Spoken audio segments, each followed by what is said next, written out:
पहाड़ की चोटी तक पहुंचने के लिए पहाड़ जैसी तकलीफ़ें सहना पड़ती हैं। बुरे लोग, बुरा वक़्त और बुरी आदतें, इन सब का अगर डटकर मुकाबला किया जाए तो ज़िंदगी में बहुत ज़्यादा तरक्की करोगे। रास्ते कभी ख़त्म नहीं होते, रास्ते कभी ख़त्म नहीं होते, बस लोग ही हिम्मत हार जाते हैं। तैरना सीखना है तो पानी में उतरना ही पड़ेगा। किनारे पर बैठकर कभी गोताखोर बना नहीं करते।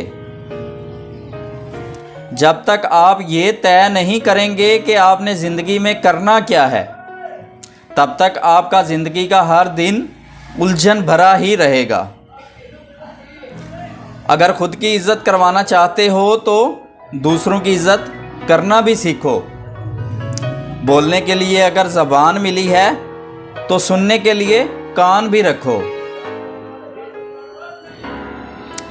अगर आप सपने देख सकते हैं तो उनको पूरा भी कर सकते हैं, क्योंकि परवरदिगार ने जो आपको ताकत दी है वो शायद किसी दूसरे के पास ना हो।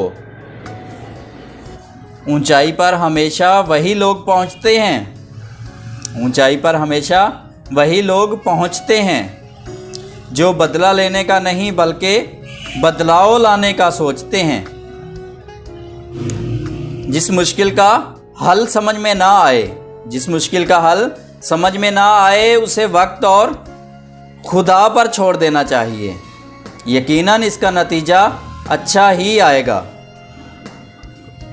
अगर ज़िंदगी में कुछ करना चाहते हो तो एक मकसद को अपने दिमाग में बिठा लो और फिर उस मकसद को पाने के लिए अपना पूरा जोर लगा दो। अभी नहीं, बाद में, आज नहीं कल के चक्कर में लोग बहुत से सुनहरी मौके खो देते हैं।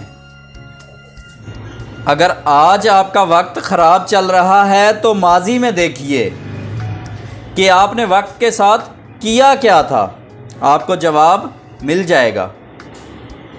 ज़िंदगी में इस बात पर हमेशा अमल करना कि पहले अपने मुश्किल कामों को पूरा करना, आसान काम खुद ब खुद ही पूरे हो जाएंगे। ज़बान और अल्फाज हर किसी के पास होते हैं, मगर जो सिर्फ अपने लिए जीते हैं वो कह देते हैं और जो दूसरों के लिए जीते हैं वो सह लेते हैं।